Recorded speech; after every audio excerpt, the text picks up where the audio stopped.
The tallest summits of the Himalayas reach approximately 8,000 meters above sea level. At such an elevation, oxygen levels are sparse.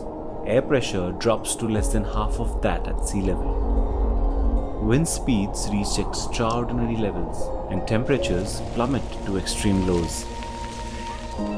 At these altitudes, a certain species of goose is known to soar, traversing the expanse of the Himalayan mountain range.